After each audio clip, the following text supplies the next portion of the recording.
그러면 먼저 서울 송파병 출신의 더불어민주당 남인순 의원 나오셔서 질문해 주시기 바랍니다.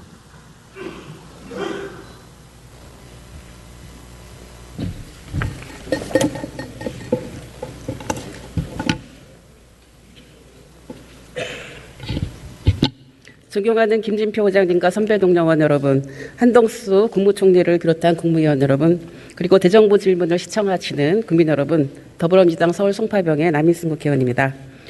우리나라는 2021년 유엔 무역개발회의에서 선진국으로 격상되었습니다. 우리 국민들이 피와 땀으로 이뤄낸 자랑스러운 성과였습니다. 하지만 윤석열 정부가 출범한 지 1년이 지난 지금 국민들의 자존심이 무너졌고 눈 떠보니 후진국이 되었다며 절망하고 있습니다. 국가의 가장 큰 책무가 국민의 생명과 안전인데 기본부터 무너졌습니다. 12구 이태원 참사로 생떼 같은 159명이 희생되었고 후쿠시마 원전 오염수 해양 방류 추진으로 먹거리 안전이 위협받고 있습니다. 윤석열 정부 출범 후 1분위 적자 가구 비율이 증가하면서 저소득층이 무너지고 있고 사교육비 폭등으로 학부모들의 허리가 휘고 있습니다. 사회복지 서비스마저 시장화, 산업화로 퇴행하고 있습니다. 대한민국은 지금 어디로 가고 있습니까?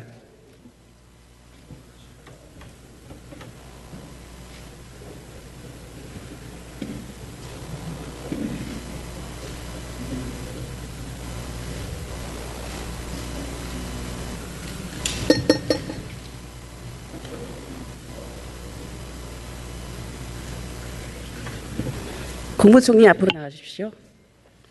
다른 국무위원님들은 질문이 없을 예정이니 그냥 편히 계시기 바랍니다.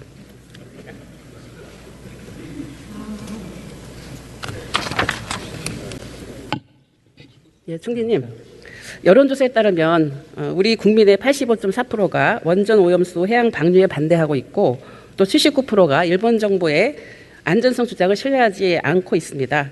정부는 마땅히 우리 국민의 반대 입장을 일본 정부에게 단호히 전달하고 또 국제사회가 공조해서 오염류 방류를 막아야 된다고 생각하는데 왜 안 하고 계십니까? 의원님께서 걱정하시는 사항은 잘 알겠습니다. 저희로서는 걱정을 안 하는 게 아니라 확실하게 과학적으로 안전한 국민의 건강을 지키는 그러한 그 오염수 처리가 되도록 그렇게 국제사회와 협력하고 또 국제기구와 협력하고 또 그 방류의 당사국인 일본과 소통하고 있습니다. 예, 근데 국민들은 일본과 IAEA 검증만으로는 안전하다고 판단할 수 없다고 얘기를 하고 계십니다. 총리는 과학만으로 국민을 설득할 수 있다고 보십니까? 저는 이 과학적인 문제 이외에 이 부분에 게재를 해서는 게재가 되어야 할 그런 요소는 저희는 없다고 생각합니다. 따라서 이 과학적으로 안전한 그러한 그 조치가 이루어지도록 계속 오늘 내일의 문제가 아니라 앞으로 그 일본이 하겠다고 하는 30년 동안의 방류 과정에 집요하게 또 철저하게 국제기구와 협력하면서 과학적 그러한 조치가 이루어지도록 하겠습니다. 지금 이제 오염수 방류가 초읽기에 들어가면서 우리 국민들께서 지금 장기간 보관 가능한 천일염을 앞다투어 구매하고 있다는 얘기는 들으셨습니까? 이 부분은 전문가들이 소금을 구성하고 있는 NA35 또 기타 이러한 그 문제들은 소금의 그러한 그 위험성하고는 관련이 없다 이렇게 생각을 하고 있습니다. 예, 그런데요. 어쨌든 일본 때문에 우리 국민들이 지금 고통을 당하고 있는 거 아닙니까? 그런 거 아닙니까 지금? 왜 소금을 사재기를 해야 되고 암만 그렇게 설명하셔도 국민들은 지금 소금을 사재기하고 있는 게 현실이거든요. 저희가 검토를 하고 분석을 해본 바에 의하면 이것은 지금 방류와 연관이 있는 것이 아니고 그동안의 기후라든지 이런 것들이 영향을 미친 것으로 그렇게 판단하고 있습니다. 예, 일본 정부가요. 왜 못 믿냐면 제가 말씀을 드릴게요. 일본 정부가 그동안 방사능 오염수에 대해서 사실은 그 내로남불의 태도를 지금 보이고 있습니다. 체르노빌 원전 폭발 사고가 났을 때 일본은 유럽 12개국의 식품 수입을 금지했었죠. 그리고 러시아가 핵 폐기물을 일본 근해에 버리자 바다는 방사능 쓰레기장이 아니다. 이렇게 얘기하면서 해양 투기 중지를 촉구했었어요. 과거 일본이. 그런데 후쿠시마 오염수도 방사능 폐기물입니다. 일본 정부가 안전하다며 해양 투기를 한다는 것은 사실 어불성설이죠. 그래서 그때나 지금이나 바다는 방사능 쓰레기장이 아니다라고 저는 보는데 총리도 여기 동의하십니까? 저도 그렇게 생각합니다. 그리고 의원님께서 가지시는 이런 해양 환경의 안전성에 대해서 그 누구보다도 걱정하시고 오랜 동안 그러한 그 환경 보존을 위한 운동을 하신 것에 대해서 제가 항상 존경의 염을 가지고 있습니다. 그러나 해양 투기를 일본이 비난을 했다. 그건 당연히 아마 과학적으로 처리되지 않았으면 비판을 했어야 된다고 생각합니다. 또 저희도 앞으로 일본이 과학적으로 처리하지 않는다면 그거는 반대하고 국제사회와 함께 공동 보조를 취하도록 노력을 할 겁니다. 그러니까 앞으로 그것이 과학적으로 처리되는지를 우리가 공동의 힘을 통해서 노력을 통해서 차질 없이 집요하게 그리고 지속적으로 또 장기간 우리가 그러한 과학성이 보장되도록 해야 된다 이렇게 생각합니다. 그 일본 정부가 그 경제 산업성 산하에 알프 소위원회 두고 있죠. 다액정 제거 설비위원회라고 하는데요. 그 옥상 저장 방류라든지 방식이라든지 아니면 고용화 방식이라든지 여러 가지 5가지 방안을 제시를 했는데 왜 해양 방류만을 고수하는지 알고 계십니까? 그래서 그 5가지 방안에 대해서 검토를 했고 제가 일본이 검토한 것을 대변을 할 생각은 추호도 없습니다만 IAEA가 사후적으로 그 문제에 관여를 해서 그 방안을 검토할 때 해상 방류와 공중에 버리는 그 2가지를 빼고는 현재 어떻게 방류를 해야 되는가 또 그 기준은 무엇이어야 되는가 하는 것에 대한 준비가 지금 돼 있지 않습니다. 그렇기 때문에 과거의 어떤 하나의 그런 경험과 현재의 실행할 수 있는 그런 실현성 그리고 그 기준의 준비 이런 것을 봤을 때 2가지밖에는 방류가 가능하지 않다라는 것을 IAEA가 일본에 권고를 한 것으로 그렇게 알고 있습니다. 그 총리님, 저는 이렇게 해양 방류를 고수하는 이유가요. 제가 보기에는 그 원전 사고의 흔적을 없애고 또 가장 값싸고 쉬운 방법인 그 해양 방류를 결정을 했어요. 그래서 만약에 이런 후쿠시마 같은 사고가 생기면 안 되긴 하지만 이런 사고가 생겼을 경우에 일본식으로 오염수를 바다에 투기하는 아주 나쁜 선례를 사실 만드는 겁니다. 저는 그래서 이 부분에 대해서 총리께서 지금 말씀을 하셨는데 사실 이 문제는 가장 저는 국제적으로도 안 좋은 선례가 된다고 보는데 어떻게 생각하십니까? 만약에 이것이 전 세계인들의 건강을 해치는 비과학적인 방법으로 이루어진다면 국제적인 여러 가지 해양법 재판소도 있고 또 우리가 이런 해양 투기, 불법적인 해양 투기를 제소하고 논의를 할 수 있는 그러한 국제적인 제도가 돼 있다고 생각합니다. 우선 그러한 것을 정말 불법적이고 비과학적으로 한다면 그거는 대한민국부터 제일 앞장서서 그러한 문제에 대해서 반대하고 해야 되는 거 아닌가 그러한 생각을 저는 지난 정부의 당국자들도 그렇게 생각하고 있었다. 저는 그렇게 믿습니다. 총리께서 이제 앞선 그 대정부 질문에서 완전히 확인되면은 마실 수 있다 이렇게 말씀하셨잖아요. 네, 예. 과학적 기준을 맞춘다면. 그런데 이 후쿠시마 오염수를 아무리 정화를 하더라도 마실 수 있다는 주장은 개인 피폭량을 그 줄이라고 하는 원칙이 있습니다. 알라라라고 하는 원칙이 있어요. 피폭량을 줄이라고 하는 원칙이 있는데 이 주장에도 반하는 겁니다. 그리고 생각해 보십시오. 총리님은 한 번 마시면 되지만 후쿠시마 앞에 바다와 그 태평양의 물고기들은 죽을 때까지 30년 동안 마셔야 되는 거예요. 그 오염수를 마셔야 된다는 사실. 총리께서는 이거 제가 첫날 과학적 기준을 맞추면 처리된 정화된 그 물을 마실 수 있다 이렇게 했더니 그것이 어민을 협박하는 것이다 이런 보도가 있었어요. 또 어느 의원님들께서도 그렇게 말씀도 하신 것 같은데 분명히 말씀드리지만 저는 어민을 협박하려고 제가 마시겠다고 한 그런 의도는 단 한 번도 없었다는 말씀을 이 자리를 빌어서 말씀드리고요. 그리고 지금 알라라 기준이나 이런 것들은 분명히 그런 하나의 이론이 있는 것은 맞지만 전반적으로 IAEA라는 전 세계의 방사능에 관련된 그로 인한 또 해양의 환경에 대해서 가장 전문성을 가지고 있는 기구는 인간이 방사성에 대해서 견딜 수 있는 그 기준 1mSv 정도는 1년에 감당할 수 있다. 그걸로 충분히 안전이 보장이 된다. 그러니까 그 원자력 발전을 하고 있는 나라들이 대개 좀 공통적이긴 합니다만 약 775종이라고 제가 기억을 합니다. 775종 정도의 핵종이 각각 가지는 선량 전환 개수라는 그러한 복잡한 방법을 통해서 연간 국민이나 개인이 1mSv 이하로 그러한 그 노출이 된다면 그것은 안전하다 이렇게 생각을 했고, 따라서 그 775개 정도의 공통된 국제적인 핵종에 대해서 각 나라가 1mSv를 맞추도록 국내적인 기준을 가지고 있는 게 그것이 리틀당 또는 입방메타당 베크렐 기준입니다. 그러니까 그 기준을 맞추면 그것이 중요합니다. 반드시 맞춰야 됩니다. 그리고 우리가 그것을 감시해야 됩니다. 그걸 맞춘다면 우리 세계인이나 우리 국민들의 건강은 지켜진다. 저는 그렇게 생각합니다. 만약 그것을 안 지킨다면 그것은 불법이 되는 것이고 우리 세계인에게 비건강을 선사하는 것이어서 그럴 때에는 저희 대한민국부터 거기에 대해서 반대하는 그러한 그 역할을 해야 된다. 그렇게 믿습니다. 그 지금 말씀하신 이제 그 과학 얘기하고 그 기준을 지키면 전혀 인간의 그 뭐 해가 없다 이렇게 말씀하셨잖아요.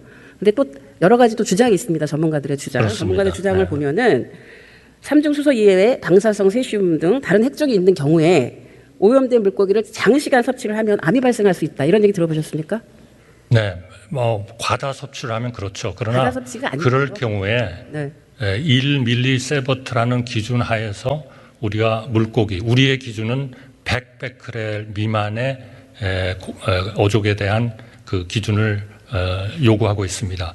100베크렐 말하자면 최대 한도의 그런 그 방사능 정도를 가진 고기 어족을 하루에 200g씩 1년 동안을 먹으면, 그래서 축적되는 것은 제가 지난번에 1mSv라고 얘기한 것 같은데 1mSv가 아니라 0.1mSv가 말하자면 그 어족 200g씩 1년 365일을 먹었을 때 인간이 방사능에 말하자면 노출이 된다 이렇게 했기 때문에 저는 의원님께서 걱정하시는 네. 걱정을 제가 충분히 압니다만 그것은 우리가 확실하게 그런 기준을 지킨다면 그거는 우리의 건강도 같이 지킬 수 있는 그러한 상황이다 하는 말씀을 드리겠습니다. 그 총리님, 우리 그 대한민국이 그 생선을 얼마나 소비하는지는 알고 계십니까? 아시아권에서. 저는 하루에 200g을 365일을 먹을 정도의 수준은 아니라고 생각합니다. 대한민국이 아시아권에서는 가장 생선을 많이 소비하는 좋아하고 국가입니다. 예, 알고 많이 계실 거예요. 먹죠. 그리고 내부 피폭시에 가장 문제가 되는 핵종이 이 방사성 세슘하고 스트론튬입니다. 근데 요드 같은 예, 것도 근데 있죠. 세슘은 이제 골수암과 네. 갑상선암, 유방암 일으킨다고 이미 얘기가 된 부분이고요. 네. 스트론튬 같은 경우는 뼈암이나 불임 네. 이런 부분입니다. 그래서 이게 사실 이런 어떤 주장이 과학이지 이런 주장이 괴담이 아니에요. 네, 저는 예? 과다하게 했을 때 분명히 과다라는 기준에 대해서 아까 문제가 말씀하신 된다는 거예요. 저는 뭐 의원님 말씀에 전적으로 동의하지만 바로 그런 것들을 방지하기 위해서 각 나라가 기준을 가지고 있다는 말씀이고요. 그 과학적 기준을 충족을 했을 때에는 연간 1mSv 이상을 넘어가지 않는다 하는 것이 우리 원자력 안전위원회의 고시에 이미 어떤 핵종을 우리가 규제하고 있다는 것이 다 공개가 되어 있습니다. 그러니까 과학자들이 그걸 보고 계산을 해보면 우리나라의 기준이 우리의 국민들을 위해하게 하는 건지 충분히 견딜 수 있는 그런 수준의 규제를 하고 있는지 하는 것을 아마 아시게 되리라고 생각합니다. 그러나 그럼에도 불구하고 정부로서는 국민의 안전이 최고로 우선이고, 그리고 우리가 정한 그러한 국민의 안전을 보호하기 위한 그러한 여러 가지 기준을 철저하게 지켜야 되고, 그것은 일본에 대해서도 마찬가지고 국제사회에 대해서도 마찬가지 그러한 그 우리의 권리고 예. 또 의무이기도 하다 이렇게 생각합니다. 그 지금 이제 이달 내로 IA 최종 보고서가 나올 예정인데요. 그 1차 보고서를 보니까 그 8개 기술 주제로 이거를 선정했습니다. 근데 그 내용에 인접 국가와 해양 환경 생태계에 대한 영향 평가가 없는 거는 알고 계십니까? 알고 계십니까? 그러나 실제로 영향 평가를 다 하는 거죠. 그래서 저희도 아니죠. 원자력 연구소하고 해양 연구소가 모델을 그동안에 우리 문재인 정부 때 다 그런 것들을 마련을 해주셔서 모델을 일종의 다 했고 또 그 모델을 한번 시산도 해서 올해 한번 발표를 했습니다. 그러나 그것은 아직도 그 모델이 완벽하게 만족스럽지는 않기 때문에 앞으로 계속 더 발전을 시켜야 되고 앞으로 수시로 우리 해양에 대한 영향을 계속 그 모델을 통해서 검증을 할 겁니다. 다만 지난 2011년 그 후쿠시마 원전 사태가 일어난 이후로 저희가 최근까지 우리 계속 그 우리의 해역과 우리 해역에서 잡히는 물고기에 대해서 이 방사능 조사를 끊임없이 해왔습니다. 그리고 올해 같은 경우에는 지금 그 조사를 92개 지점에서 하려고 하고 있는데요. 그러한 그 전체적인 전제하에서 봤을 때 우선 우리나라의 해양과 우리나라의 어족에는 방사능이 검출이 되질 않았습니다. 그리고 앞으로 이제 방류가 됐을 때 어떻게 될 것이냐 하는 것을 해봤을 때 그것은 충분히 우리의 그 해역의 건강성은 유지된다 하는 그런 판단을 한 것으로 알고 있습니다. 그러나 여기에서 그치지는 말아야 된다고 생각합니다. 단정하실 수는 없는 거고요.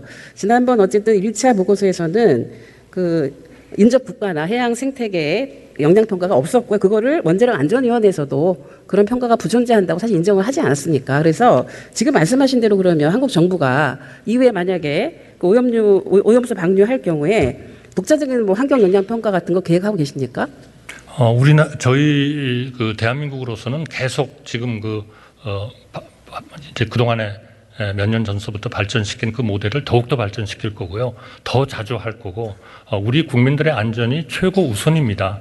거기에 어떤 것도 대체할 수가 없기 때문에 그러한 그 조사를 계속하고 또 그 조사를 공표할 겁니다. 그러니까 제가 말씀드리는 거는 IAEA 이제 보고서가 나오면 조만간 나온다고 하는데 그것을 과학의 기준이라고 얘기를 하시는데 사실은 거기에 그 보고서의 그 구체적인 내용에 결함이 있다라고 문제를 제기하지 않았습니까? 그러면 그거가 나오고 난 다음에 어떤 방류를 허용하고 이렇게 할 부분이 아니고요. 그럼 독자적인 어떤 환경 영향 평가를 대한민국 주권 국가로서 하겠다라든지 뭔가 이런 어떤 계획이 있어야 된다 생각하고요. 지금 제가 볼 때는 그런 부분에 대해서 지금 그 기준에 따라서 할 거니까 그 오염수가 들어와도 문제 없다 이런 식으로 추정하시는 것이지 우리가 대한민국 국민들이 믿을 수 있을 만한 그런 근거를 제시하시는 건 아니시거든요. 그거 과학이 아니라고 생각을 합니다. 저는 그래서 지금 이미 사실은 일본산 그 수산물 수입이 늘어나고 있지 않습니까?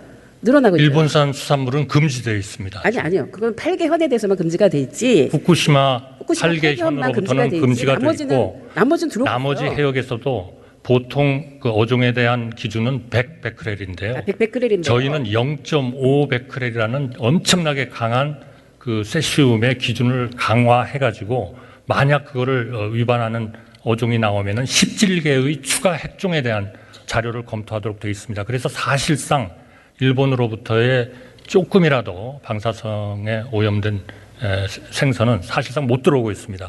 저희 정부는 어떤 일이 있더라도 그 기준은 계속하겠습니다. 지금 현재는 그런데요. 현재는 그런데 이미 방어가 100%고 뭐 멍게가 98%고 일본 산이 그렇지 않습니까? 그래서 여기에 대한 어쨌든 암만 뭐 그런 그 검사를 하신다 하더라도 들어올 때 수입 단계에서 하는 것이 알고 있습니다. 지금 후쿠시마 지역에서는 절대로 안 들어옵니다. 후쿠시마 지역은 알습니다. 네. 근데 후쿠시마 이게 왜냐하면 방류가 되면 후쿠시마만 문제가 아니기 때문에 일본 해 주변과 그다음에 여러 태평양 연안들 이런 데들이 다 사실은 오염될 수 있다라는 문제 때문에 말씀을 드리는 거예요. 그래서 그러니까 저희가 그 어종에 대한 방사능 검사를 대폭 강화하는 그런 방안을 가지고 있습니다. 어제 아마 해수부 장관께서도 그런 말씀을 하셨고 저희가 해역을 할 뿐만 아니라 들어오는 어종에 대해서는 더욱더 철저하게 그렇게 할 것입니다. 예, 아까 제가 말씀드린 대로 이게 지금 IAEA에서 분석하고 있는 내용도 인근 해안에 대한 그런 분석을 하고 있는 게 아니기 때문에 그 주장만 그 결과만 갖고 할 수는 없다. 이거를 말씀을 드리는 거고요. 저는 인근 해역에 대해서 IAEA도 또 일본하고 협조를 해서 여러 번 한 걸로 알고 있습니다. 그리고 저희는 계속 할 거고요. 아니 왜냐하면 지금 그동안 문제가 제기가 된 게 시료 채취 과정이라든지 아니면은 그 저장 탱크에 대한 핵종 분석이라든지 아니면 알프스에 대한 신뢰성이라든지 계속 문제가 제기가 됐거든요. 그러니까 이런 문제 그다음에 이후에 그 방류 후에 해양 모니터링 계획이라든지 이런 굉장히 문제가 많다라는 게 지적이 됐습니다. 이건 뭐 앞에서 그 대정부 질문 때도 얘기가 됐었기 때문에 이 부분에 대해서 지금 상태에서는 이런 과정 자체가 사실은 문제가 있기 때문에 이거를 좀 단호하게 반대한다, 수용할 수 없다 이런 입장을 취해야지. 그런 입장을 지금 취할 수 있다고 저는 생각하거든요. 현재 나타난 문제만 갖고서라도요. 왜 그런 입장을 단호하게 못 취하냐라는 거죠. 저희는 단호하게 그것이 과학적이 안 되면 대한민국부터 아니라는 나서서 건 반대할 거고 그리고 방류를 하지 못하도록 관련되는 모든 국제적인 재판소 같은 데다가 제소도 할 거고요. 관련국들과 전부 다 협력을 할 겁니다. 어떻게 그런 것들을 뻔히 위반을 하고 과학적 기준을 안 지키는 나라에 대해서 대한민국이 그런 거를 그 방류되도록 허용하겠습니까? 아니 과학적 기준 안 지켰다고 제가 조그마한 예를 들었잖아요. 그 안 지켰다는 것에 대해서는 그런 문제가 있기 때문에 계속 그 기술을 발전시키고 우리가 지금 IAEA하고 같이 감시를 하고 있는 거고 거기에서 시료를 채취해 가지고 우리나라 박사들과 우리나라의 기관들이 같이 분석을 하고 그 결과를 공유하고 그러고 있는 거거든요. 그러니까 더욱더 앞으로가 중요한 것입니다.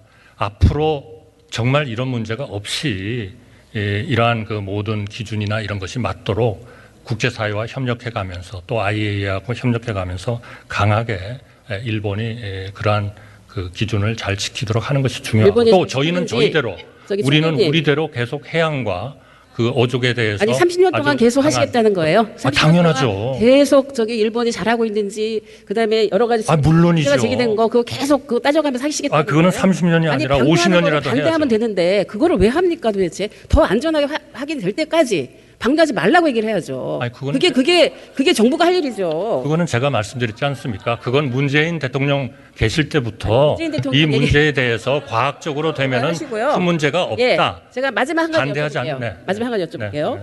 그 오염수 방류 이후에 일본 정부가 지금 일본산 수산물에 대한 이제 8개월 수입 규제를 하고 있는데 이 부분에 대해서 WTO를 만약에 제소를 하면 총리께서 책임을 지시겠습니까? 제소를 할 가능성이 있죠. 그러면 WTO라는 것은 누가 제소를 하면 제소를 당한 쪽에서 원하지 않는다면 당당하게 싸워야죠. 그게 바로 분쟁 해결 절차 아닙니까? 저희는 그거는 계속 싸울 겁니다. 싸우고 책임이라는 건 어떤 책임이죠? 아니 이제 싸울 거냐는 책임지느냐 하면 당연히 싸우겠습니다.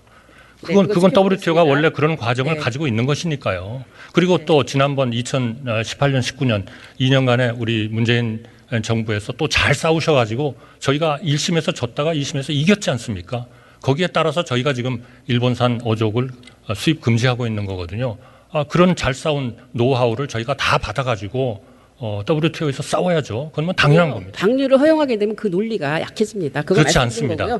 그것은 해양의 전반적인 환경 이것 때문에 2019년에 우리가 이긴 겁니다. 지금도 우럭의 그 방사능 포함이 기준의 180배가 되는 한은 그거는 일본의 고해역 물론 그 원전 주위에서 잡은 거라고는 합니다만 그런 것이 계속되는 한은 우리는 국제적으로 우리가 수입을 금지하는 것에 대한 아주 충분한 그런 근거를 가지고 있고 또 그것은 어떤 일이 있어도 수입을 해서는 안 된다. 저는 그렇게 생각합니다. 우리 국민이 안심할 때까지 또 우리 국민이 안전하다고 생각할 때까지 저희는 그건 지키겠습니다. 그 야당과 국민들이 이렇게 제기를 할 때 정부가 입장을 태도를 좀 바꾸시는 기회를 드리는 거니까요. 잘 좀 새기시기 바라고요. 다음 질문으로 넘어가도록 하겠습니다. 오늘은 12구 이태원 용산 이태원 참사가 발생한 지 229일째가 되는 날입니다. 지난 7일에 박희영 용산구청장이 보석으로 석방이 되었는데요. 박희영이 공황 장애라면 유족들은 살아서 숨쉬는 시체라고 유가족들이 절규하는 거 들어보셨습니까? 저는 그거는 뭐 사법적인 절차에 의해서 이루어진 것이어서 그러면 석방 사유가 공황 장애다 불안 장애인데 정상적인 업무 수행 가능합니까? 그건 제가 사법적인 절차에 의해서 이루어진 것이기 때문에 행정부의 총리가 거기에 대해서 언급하는 판단을 물어보시는 거예요. 그 업무 할 수 없지 않습니까? 그런데 석방되자마자 그 다음 날 구청에 기습으로 출근해서 결국 유가족들의 깊은 상처를 헤집었거든요. 그래서 저는 구청장직을 물러나야 된다고 생각하는데 총리 동의하십니까? 저는 그 부분에 대해서는 지금 재판도 진행 중이고 또 사법적인 절차가 진행 중이기 때문에 그 문제에 대해서는 제가 특별히 드릴 말씀이 없습니다. 예, 총리께서는 이태원 참사가 인재라는 것을 인정하셨죠? 어떤 인재다. 네, 분명히 인재라는 뭐 거 우리 경찰의 인정하셨죠? 대응이나 이런 거는 네. 미흡했습니다. 그래서 국민의 생명과 안전은 정부의 무한 책임이다. 이렇게도 말씀하셨어요. 네. 인재라는 것도 인정하셨어요. 그럼 이 자리를 빌어서 참사의 희생자, 유가족 그리고 국민들께 좀 진정으로 사과하셔야 되는 거 아닙니까? 사과 제대로 하셨습니까? 이미 여러 차례 사과의 말씀을 드렸습니다. 네. 책임이라고 얘기했지 사과라는 표현을 제가 쓴 거를 못 찾아봤습니다. 하셨습니까? 다시 한번 해주시죠. 아니 제가 잘못했다고 하는 것이 사과 아닌가요? 네. 사과 여러 번 했습니다. 사과 여러 번 대통령께서도 여러 번 하셨고요. 예. 네. 그런데 우리 유가족들께서는 총리께서 한번 오신다고 했는데 만나겠다고 했는데 작년 말이죠. 작년 말에 그랬는데 아직 안 만나셨죠? 제가 갔다가 한번 쫓겨난 적이 있습니다. 네. 그러나 유가족들께서 원하신다면 제가 가겠습니다. 직접 그동안에 우리 유가족 쪽에서 공식적으로 요청을 하신 적이 없었어요. 그러나 어제 우리 민주당의 어떤 의원님도 말씀을 하셨고 해서 저도 검토를 지금 하고 있습니다. 지금 유가족들이 여기 국회 앞에서 농성을 하고 있거든요. 이 대정부 질문 끝나시면 한번 가보시겠습니까? 네, 검토하겠습니다. 네. 지금 그 이태원 참사 관련해서 총리께서는 진상규명이 제대로 다 이루어졌다고 보십니까? 저는 뭐 그동안에 사법적인 절차로 이루어졌고 또 그러한 것들이 지금 법원에서 사법적 판단하에 있기 때문에 거기에 대해서는 저는 뭐 그러한 사법적인 절차로서 진행이 되는 그런 문제는 제가 뭐 충분하지 않다라고 얘기할 수는 없겠습니다만 그 원인을 다 밝혔고 일단 수사 과정에서 했고 거기에 따라서 기소가 됐기 때문에 사법적 절차를 좀 지켜봐야 된다 이렇게 생각합니다. 근데요, 지금 첫 112 대응 기록이 조작됐다는 의혹도 있고요. 그다음에 재난안전통신망 기록이 삭제됐다가 뭐 다시 뭐 복구됐다 이렇게 번복이 있었고요. 그 소방청의 긴급구조 대응 활동 종합 평가 보고서도 상당히 내용이 맹탕입니다. 근데 여러 가지 그 의문들이 있고 김강호 서울청장에 대해서는 그 기소 의견을 냈는데 대검이 또 맡고 있다는 보도가 나옵니다. 그래서 이런 부분들이 국민들과 가족들이 보기에는 여전히 좀 진실이 밝혀지지 않은 그런 부분들을 느끼고 있는 겁니다. 그래서 독립적인 조사기구가 필요하다. 이런 내용으로 지금 특별법이 제정안을 내놨는데 이거에 대해서는 어떻게 생각하십니까? 저는 그 특별법의 문제는 국회에서 의원님들께서 논의를 해서 결정을 하실 일이라고 생각을 합니다. 다만 저는 그동안에 수사가 이루어지고 수사의 결과가 발표가 됐고 사법적 절차가 진행 중이고 의원님께서 말씀하시는 만약 그러한 부분이 정말 결여가 돼 있다면 그거는 얼마든지 더 우리는 사법 당국들이 수사를 해서 추가로 기소할 수도 있는 그런 문제들이라고 생각이 돼서 저는 뭐 제가 구체적으로 그런 사법적 절차에 대해서 판단하기는 어렵습니다만 검경의 수사라든지 국회의 국정조사 같은 걸 통해서 진상은 규명이 됐다. 저는 그렇게 믿고 있고요. 또 탄핵 심판도 지금 진행 중에 있고 해서 저는 그러한 그 특별법 제정의 목적은 이미 상당 부분 달성되지 않았나 이렇게 봅니다. 그러나 이 부분은 법률에 관한 문제이기 때문에 여야의 의원님들께서 논의하셔서 결정하실 일이라고 생각합니다. 예, 국회에서 논의될 때 정부가 적극적으로 얼마 전에 행안부가 그런 부정적 입장을 내놨는데요. 적극적으로 검토를 해주시기를 당부를 드리고요. 예, 총리님 수고하셨습니다. 감사합니다.